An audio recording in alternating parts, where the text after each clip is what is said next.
निर्देश शुद्धम विकल्पम चित्वा रिक्त स्थानानि पूरयत। शुद्ध विकल्प चुनकर रिक्त स्थानों की पूर्ति कीजिए। अर्थात यहाँ कुछ रिक्त स्थान के शब्द दिए जाएंगे, प्रश्न दिए जाएंगे और उनमें एक से अधिक विकल्प आपको दिए जाएंगे। उनमें से जो विकल्प सही है उसका चयन करके आपको लिखना है। प्रश्न है खलस्य धनम रिक्त स्थान भवति। और फिर मंजूषा में दिया हुआ है मदाय, मदेन, मदम, ये 3 शब्द दिए हुए हैं। इन 3 शब्दों से मदाय, मदेन, मदम, इन 3 शब्दों से रिक्त स्थान की पूर्ति करनी है। प्रश्न है खलस्य धनम रिक्त स्थान भवति। खल का अर्थात दुष्ट का धन खाली स्थान के लिए होता है। किसके लिए होता है? मदाय मद के लिए, मदेन मतलब मद से, और मदम मतलब मद को। यही इसका हिंदी भावार्थ होगा। उत्तर क्या होगा? बिल्कुल सही, इसका उत्तर होगा मदाय। तो उत्तर आपको केवल मदाय बस नहीं लिखना है। क्या करना है आपको? आपको पूरे प्रश्न की भाषा में उत्तर देना है। आपको पूरा लिखना है। क्या लिखना है? खलस्य धनम मदाय भवति। और अब मदाय जो है इसको आप क्या करेंगे? इसको आपको रेखांकित करना है। जैसे आपको यहाँ पर भिन्न वर्ण वाला दिख रहा है, ऐसा आपको करना है, मोटे अक्षरों में लिखना है इसको। तो इस तरह से पूरे वाक्य में इसका उत्तर आपको देना है। चलिए अगला प्रश्न है विद्यार्थिनः सुखम रिक्त स्थान। फिर 3 विकल्प हैं। विकल्प है अस्ति, नास्ति, सन्ति। इन 3 विकल्पों से रिक्त स्थान की पूर्ति करनी है। विद्यार्थिनः सुखम, विद्यार्थी को सुख। अस्ति का मतलब होता है, नास्ति मतलब नहीं है, और सन्ति मतलब हैं। अर्थात विद्यार्थी को सुख क्या? अस्ति, नास्ति, सन्ति। कौन सा सही होगा? तो नास्ति नहीं है। विद्यार्थिनः सुखम नास्ति, उसको रेखांकित कर दीजिए। भिन्न वर्ण वाला दिख रहा है आपको, ऐसा पूरे वाक्य में उत्तर लिखना है। चलिए अगला प्रश्न है हमारा। पहले देखिए, रिक्त स्थान आवश्यक नहीं कि वाक्य के अंत में दिया जाए। हो सकता है कभी मध्य में दिया जाए, हो सकता है कभी प्रारंभ में दिया जाए। अभी आप देख रहे हैं प्रारंभ में ही रिक्त स्थान दे दिया गया है। तो रिक्त स्थान पुरुषः परीक्ष्यते, अर्थात पुरुष परीक्षा किया जाता है, पुरुष की परीक्षा की जाती है। चत्वारः 4, चतस्रीभिः या चतुर्भिः। तो क्या उत्तर होगा? यहाँ पर उत्तर होगा चतुर्भिः। चतुर्भिः पुरुषः परीक्ष्यते। 4 प्रकार से पुरुष की परीक्षा ली जाती है। यथा कनकम परीक्षते चतुर्भिः तथैव पुरुषस्य परीक्षापि चतुर्भिः भवति। अर्थात जिस तरह से सोने की परीक्षा 4 प्रकार से ली जाती है, उन्हीं 4 प्रकारों से, वैसे ही 4 प्रकारों से पुरुष की भी परीक्षा ली जाती है। तो उत्तर होगा चतुर्भिः। तो चतुर्भिः पुरुषः परीक्ष्यते। हो गया। चलिए आगे बढ़ते हैं। अगला प्रश्न है यत्र वृद्धाः न सन्ति रिक्त स्थान सभा नास्ति। यत्र वृद्धाः न सन्ति, जहाँ वृद्ध नहीं है, फिर रिक्त स्थान। सभा नास्ति, वह सभा नहीं है। सह का प्रयोग जो है वह पुल्लिंग में होता है। सा का प्रयोग, वह, सा का अर्थ होता है वह, स्त्रीलिंग में होता है। और तत् का मतलब होता है वह, और इसका प्रयोग होता है पुल्लिंग में। 3 शब्द दिए हैं, सह, सा और तत्। तीनों का तात्पर्य होता है वह। सह का तात्पर्य पुल्लिंग, सा का तात्पर्य स्त्रीलिंग, और तत् का तात्पर्य नपुंसकलिंग में। तो उत्तर कौन सा होगा? किसके लिए प्रयुक्त किया जा रहा है? सभा जो कहा जा रहा है इसके लिए। तो सभा का लिंग क्या है आपको देखना है। वह पुल्लिंग है, स्त्रीलिंग है कि नपुंसकलिंग है? कौन सा लिंग है? वह स्त्रीलिंग है। इसलिए स्त्रीलिंग का सर्वनाम जो पद है उसका प्रयोग यहाँ होना चाहिए। कौन सा होगा? बिल्कुल सही, सा। तो उत्तर लिखेंगे यत्र वृद्धाः न सन्ति सा सभा नास्ति।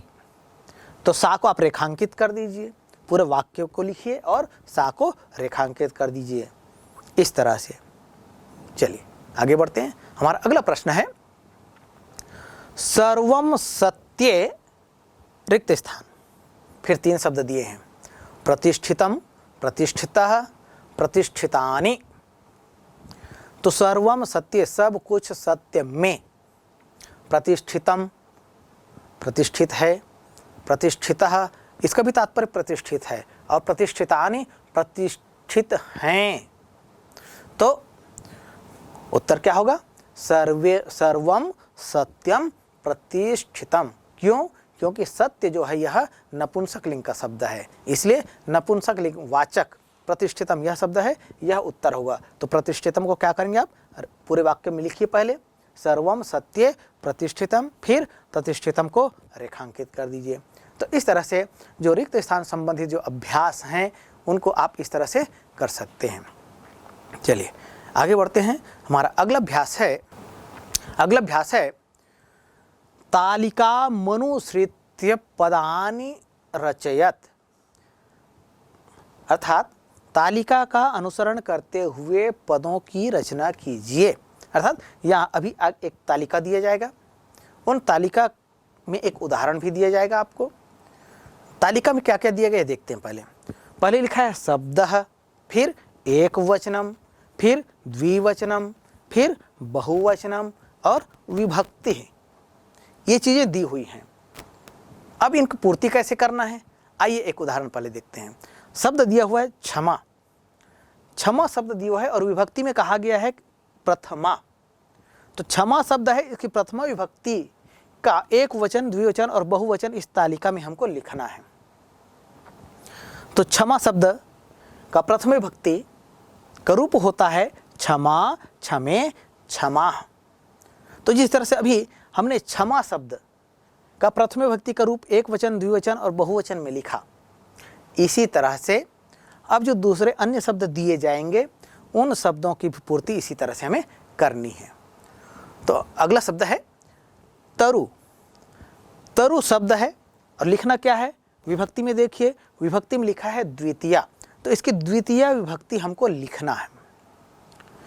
तो तरु शब्द द्वितीय विभक्ति में रूप क्या होगा?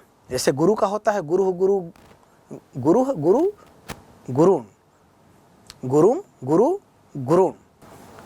तरु शब्द का प्रथम विभक्ति क्या होता है? तरुः, तरु, तरवः। जैसे गुरुः, गुरु, गुरवः होता है, उसी तरह से तरु का क्या हो जाएगा?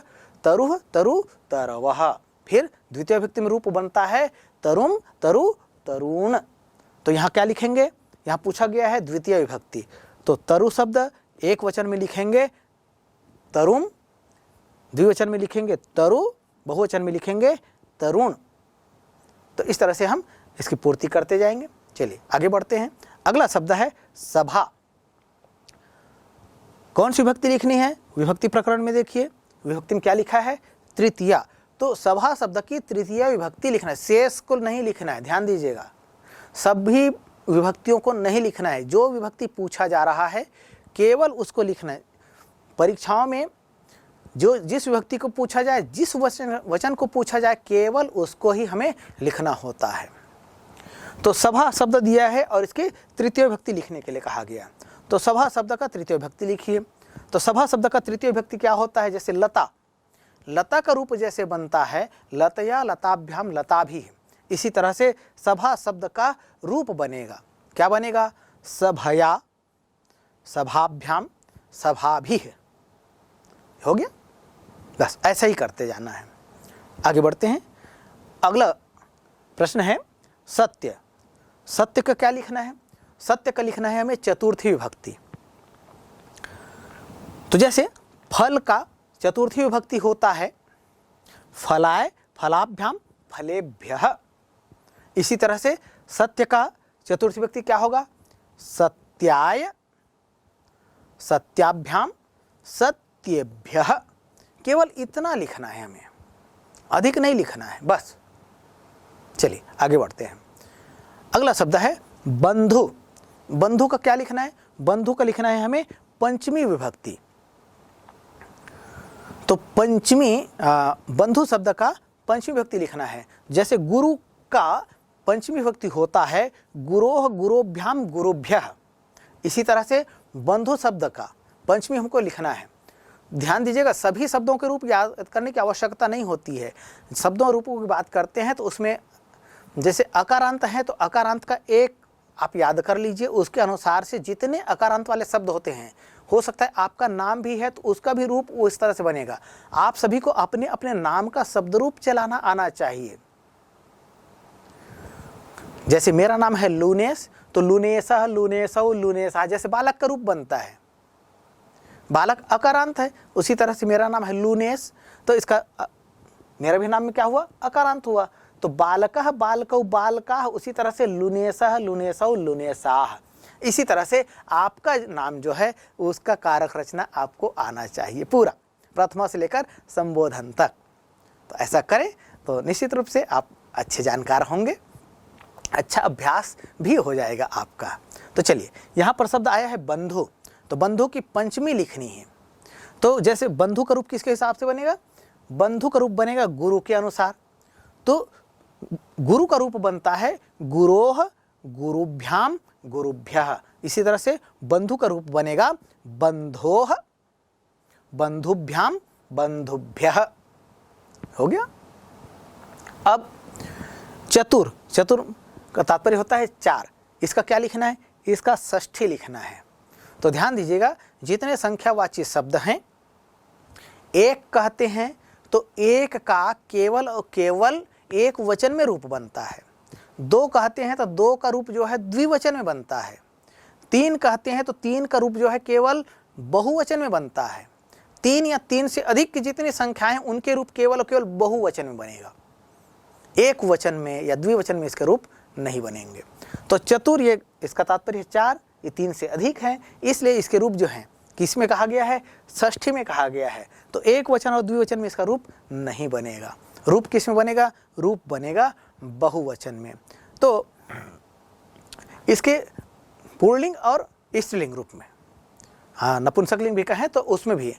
तो चतुर्नाम और चतुस्त्री नाम ये इसके रूप बनेंगे, क्योंकि प्रथमा और द्वितीय नपुंसकलिंग का रूप अलग होता है और शेष रूप तृतीया से लेकर सप्तमी तक पुल्लिंग जैसे होते हैं, इसलिए इसके रूप क्या होंगे, चतुर्नाम, स्त्रीलिंग में चतुस्त्री नाम। बस ये दो रूप ही इसके बनेंगे। किसमें, बहुवचन में।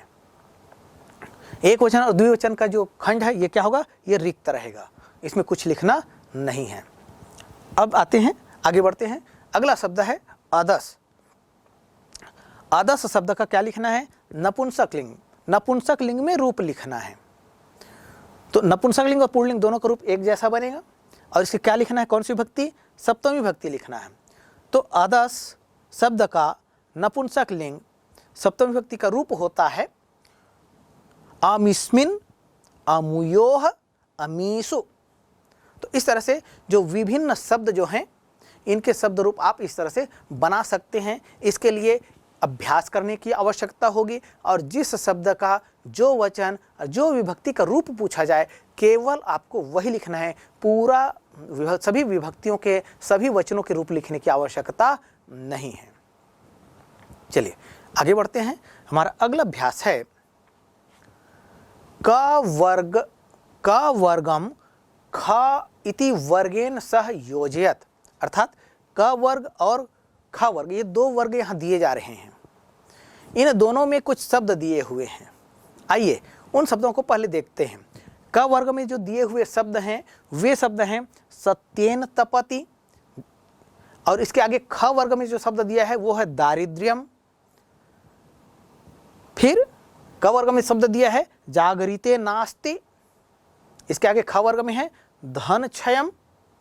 फिर परद्वेषात् भवति और भयम।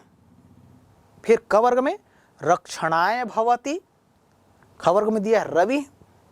क वर्ग में शब्द दिया है उद्योगे नास्ति और ख वर्ग में शब्द दिया है इसके आगे शक्ति। अब इनको क्या करना है, क वर्ग में जो दिए हुए शब्द हैं उनको ख वर्ग के साथ में क्या करना है, योजित करना है, अर्थात जोड़ी बनाना है, सही मिलान करना है। क्या क वर्ग के सामने जो शब्द दिए गए हैं वह सही है, ये आपको पहले देखना है। यदि सही नहीं है तब आपको इसको सही करना है। तब सही करने के लिए क्या करना पड़ेगा, अब ख खंड जो दिया है इसको हम यहाँ से विलोपित कर देंगे, हटा देंगे, और उसके बाद फिर क वर्ग के सामने हम लिखेंगे सही उत्तर। अब सही उत्तर क्या होगा, सत्येन तपति। इसका सही उत्तर किसके साथ बनेगा, दारिद्र्यम के साथ बनेगा कि धन क्षयम के साथ बनेगा, भयम, रवि है और शक्ति, ये जो शब्द हैं इनमें से सत्येन तपति हम पाठ पढ़ें उसके आधार पर सत्येन तपति रवि है। तो अब क वर्ग जहाँ पर लिखा है सत्येन तपति उसके सामने एक खंड बनाए और वहाँ पर लिखें क्या, रवि है। सही उत्तर वाले खंड में लिखेंगे रवि है। अगला जागरिते नास्ति, अर्थात जागृत रहने पर या सतर्क रहने पर नहीं होता है। क्या नहीं होता है, उत्तर क्या है, तो लिखेंगे भयम। सही उत्तर वाला खंड में लिखेंगे किसके कहाँ पर, जागृते नास्ति के आगे भयम। इस तरह से आपको करते जाना है। अगला परद्वेषात् भवति। परद्वेषात् अर्थात दूसरे से द्वेष करते हैं, इससे क्या होता है, उससे होता है धन क्षयम। सही उत्तर में लिखेंगे धन क्षयम। अगला रक्षणाय भवति, रक्षा करने योग्य, रक्षा करने के लिए होता है। क्या होता है, शक्ति। शक्ति का प्रयोग जो है रक्षा करने के लिए होता है, होना चाहिए, तो इसलिए रक्षणाय भवति शक्ति ही। अब क्या बच गया, उद्योगे नास्ति। उद्योगे नास्ति के साथ में अब किसकी जोड़ी बनाना है, कौन सा बच गया है वो देख लीजिए, केवल एक बचा है और वो क्या है, वो है दारिद्र्यम। तो उद्योगे नास्ति दारिद्र्यम, तो ऐसा कर दीजिए, फिर हो गया ये। तो इस तरह से हम क वर्ग के साथ में जो ख वर्ग में जो गलत दिए थे, ध्यान दीजिएगा क वर्ग को आपको परिवर्तित नहीं करना है, क वर्ग जो है वो यथावत रहेगा। ख वर्ग में जो उत्तर दिए हैं इनका क्रम आपको बदलना होगा, तो वैसा आप करते जाएंगे और फिर वहाँ सही उत्तर लिखिए और क वर्ग के सामने जो शब्द दिए हुए हैं, जो पद दिए हुए हैं, उनका उचित संबंध बना करके सही जोड़ी बनाओ या सही उत्तर जो है उसमें हम लिखते चले जाएंगे। इस तरह से हम उचित संबंध जोड़ पाएंगे। चलिए आगे बढ़ते हैं। हमारा अगला अभ्यास है उदाहरणम अनुसृत्य अधोलिखित पदेषु प्रकृति प्रत्यय विभागम संयोगम कुर्त।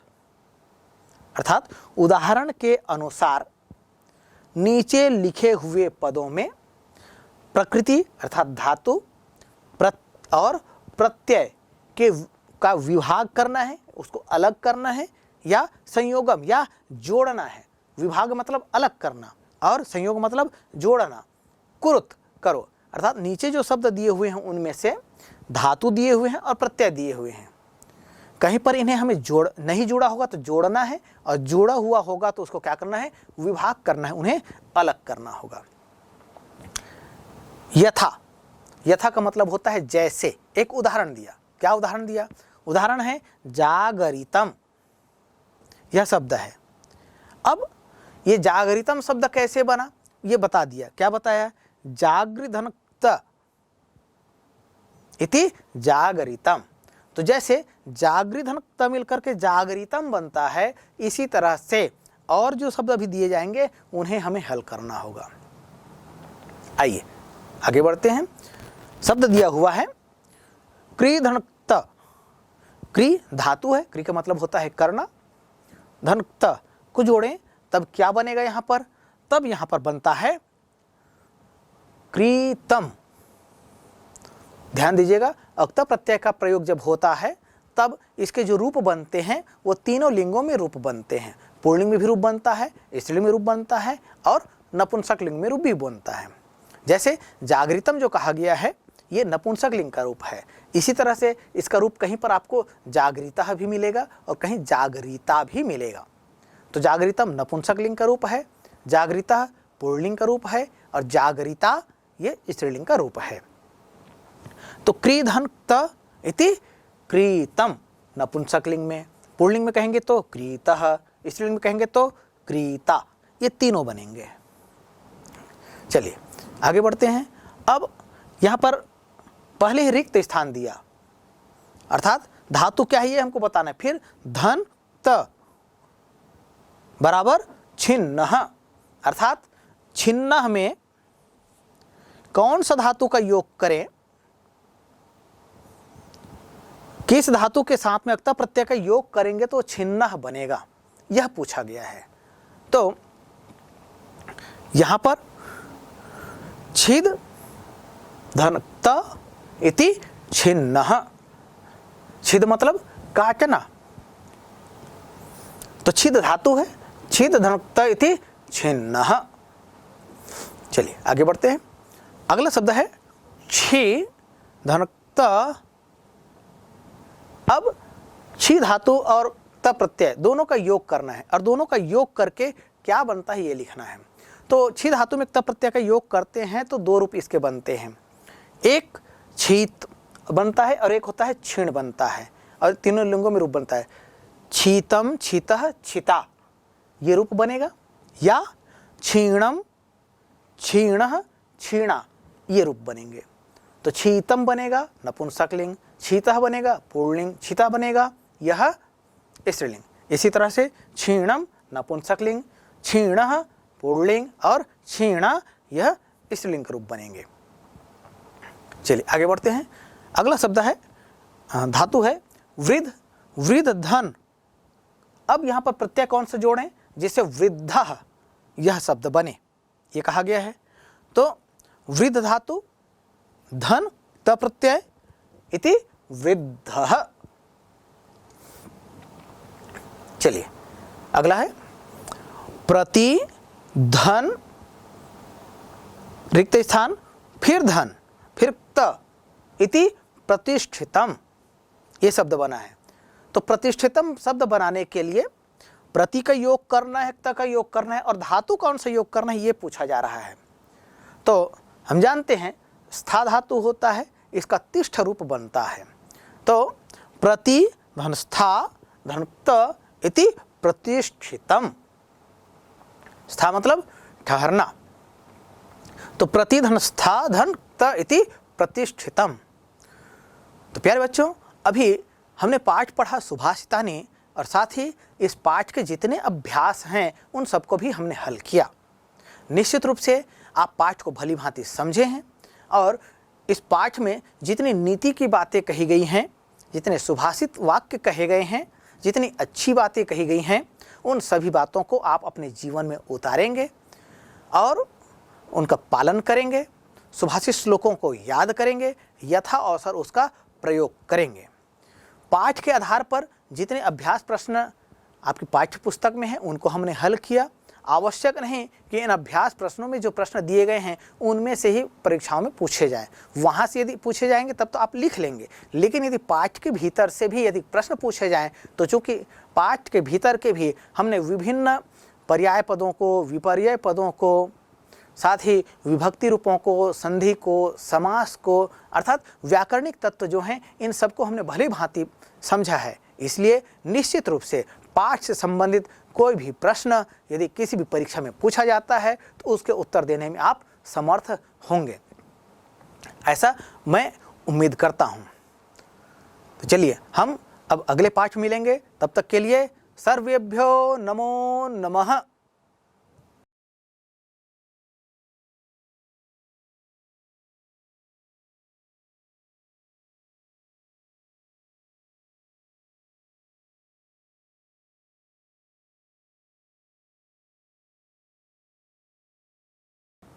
चलिए आगे बढ़ते हैं। हमारा अगला अभ्यास है क वर्गम ख इति वर्गेन सह योजयत, अर्थात क वर्ग और ख वर्ग ये दो वर्ग यहाँ दिए जा रहे हैं। इन दोनों में कुछ शब्द दिए हुए हैं, आइए उन शब्दों को पहले देखते हैं। क वर्ग में जो दिए हुए शब्द हैं वे शब्द हैं सत्येन तपति, और इसके आगे ख वर्ग में जो शब्द दिया है वो है दारिद्र्यम। फिर क वर्ग में शब्द दिया है जागरिते नास्ति, इसके आगे ख वर्ग में है धन क्षयम। फिर परद्वेषात् भवति और भयम।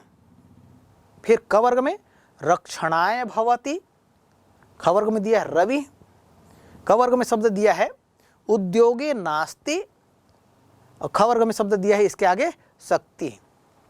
अब इनको क्या करना है, क वर्ग में जो दिए हुए शब्द हैं उनको ख वर्ग के साथ में क्या करना है, योजित करना है, अर्थात जोड़ी बनाना है, सही मिलान करना है। क्या क वर्ग के सामने जो शब्द दिए गए हैं वह सही है, ये आपको पहले देखना है। यदि सही नहीं है तब आपको इसको सही करना है। तब सही करने के लिए क्या करना पड़ेगा, अब ख खंड जो दिया है इसको हम यहाँ से विलोपित कर देंगे, हटा देंगे, और उसके बाद फिर क वर्ग के सामने हम लिखेंगे सही उत्तर। अब सही उत्तर क्या होगा, सत्येन तपति। इसका सही उत्तर किसके साथ बनेगा, दारिद्र्यम के साथ बनेगा कि धन क्षयम के साथ बनेगा, भयम, रवि है और शक्ति, ये जो शब्द हैं इनमें से सत्येन तपति, हम पाठ पढ़ें उसके आधार पर, सत्येन तपति रवि है। तो अब क वर्ग जहाँ पर लिखा है सत्येन तपति उसके सामने एक खंड बनाए और वहाँ पर लिखें क्या, रवि है। सही उत्तर वाले खंड में लिखेंगे रवि है। अगला, जागरिते नास्ति, अर्थात जागृत रहने पर या सतर्क रहने पर नहीं होता है। क्या नहीं होता है, उत्तर क्या है, तो लिखेंगे भयम। सही उत्तर वाला खंड में लिखेंगे किसके, कहां पर, जागृते नास्ति के आगे भयम। इस तरह से आपको करते जाना है। अगला, परद्वेषात् भवति। परद्वेषात् अर्थात दूसरे से द्वेष करते हैं, इससे क्या होता है, उससे होता है धन क्षयम। सही उत्तर में लिखेंगे धन क्षयम। अगला, रक्षणाय भवति, रक्षा करने योग्य, रक्षा करने के लिए होता है। क्या होता है, शक्ति। शक्ति का प्रयोग जो है रक्षा करने के लिए होता है, होना चाहिए, तो इसलिए रक्षणाय भवति शक्ति है। अब क्या बच गया, उद्योगे नास्ति। उद्योगे नास्ति के साथ में अब किसकी जोड़ी बनाना है, कौन सा बच गया है वो देख लीजिए, केवल एक बचा है और वो क्या है, वो है दारिद्र्यम। तो उद्योगे नास्ति दारिद्र्यम, तो ऐसा कर दीजिए, फिर हो गया ये। तो इस तरह से हम क वर्ग के साथ में जो ख वर्ग में जो गलत दिए थे, ध्यान दीजिएगा, क वर्ग को आपको परिवर्तित नहीं करना है, क वर्ग जो है वो यथावत रहेगा। ख वर्ग में जो उत्तर दिए हैं इनका क्रम आपको बदलना होगा, तो वैसा आप करते जाएंगे और फिर वहाँ सही उत्तर लिखिए और क वर्ग के सामने जो शब्द दिए हुए हैं, जो पद दिए हुए हैं, उनका उचित संबंध बना करके सही जोड़ी बनाओ या सही उत्तर जो है उसमें हम लिखते चले जाएंगे। इस तरह से हम उचित संबंध जोड़ पाएंगे। चलिए आगे बढ़ते हैं। हमारा अगला अभ्यास है उदाहरणम अनुसृत्य अधोलिखित पदेषु प्रकृति प्रत्यय विभागम संयोगम कुरुत। अर्थात उदाहरण के अनुसार नीचे लिखे हुए पदों में प्रकृति अर्थात धातु और प्रत्यय का विभाग करना है, उसको अलग करना है, या संयोगम या जोड़ना है। विभाग मतलब अलग करना और संयोग मतलब जोड़ना।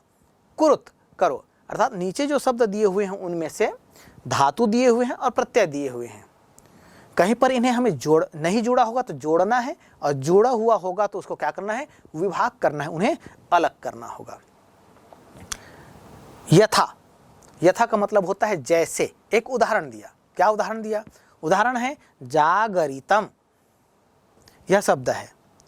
अब ये जागरितम शब्द कैसे बना ये बता दिया। क्या बताया, जागृधनक्त इति जागरितम।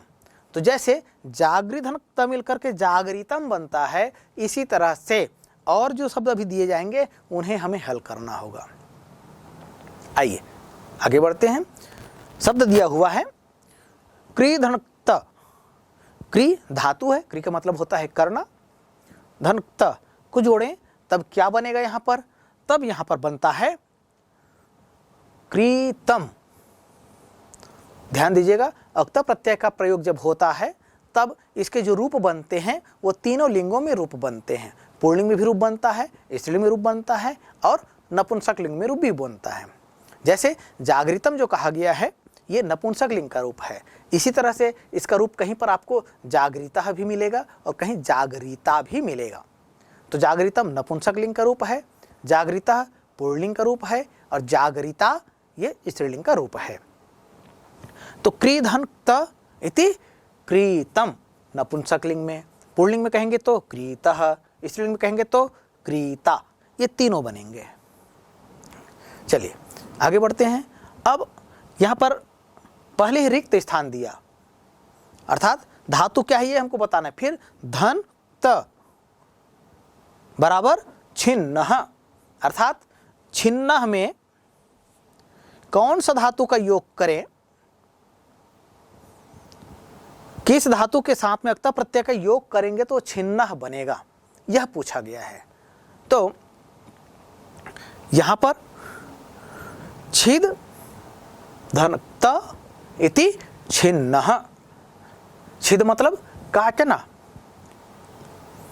तो छिद धातु है, छिद धन त इति छिन्न। चलिए आगे बढ़ते हैं। अगला शब्द है छी धन त। अब छी धातु और त प्रत्यय दोनों का योग करना है और दोनों का योग करके क्या बनता है ये लिखना है। तो छी धातु में त प्रत्यय का योग करते हैं तो दो रूप इसके बनते हैं, एक छीत बनता है और एक होता है क्षीण बनता है, और तीनों लिंगों में रूप बनता है छीतम छीतः छिता, ये रूप बनेगा, या क्षीणम क्षीणः क्षीणा, ये रूप बनेंगे। तो छीतम बनेगा नपुंसकलिंग, छीतः बनेगा पुल्लिंग, छिता बनेगा यह स्त्रीलिंग। इसी तरह से क्षीणम नपुंसकलिंग, क्षीणः पुल्लिंग और क्षीणा यह स्त्रीलिंग के रूप बनेंगे। चलिए आगे बढ़ते हैं। अगला शब्द है धातु है वृद्ध, वृद्ध धन। अब यहाँ पर प्रत्यय कौन से जोड़ें जिससे वृद्धः यह शब्द बने, ये कहा गया है। तो वृद्ध धातु धन त प्रत्यय इति वृद्धः। चलिए अगला है प्रति धन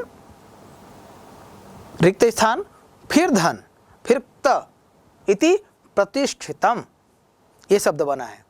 तो प्रतिष्ठितम शब्द बनाने के लिए प्रति का योग करना है, त का योग करना है और धातु कौन सा योग करना है ये पूछा जा रहा है। तो हम जानते हैं स्था धातु होता है, इसका तिष्ठ रूप बनता है। तो प्रति धन स्था धन त इति प्रतिष्ठितम, स्था मतलब ठहरना, तो प्रति धन स्था धन त इति प्रतिष्ठितम। तो प्यारे बच्चों, अभी हमने पाठ पढ़ा सुभाषितानी और साथ ही इस पाठ के जितने अभ्यास हैं उन सबको भी हमने हल किया।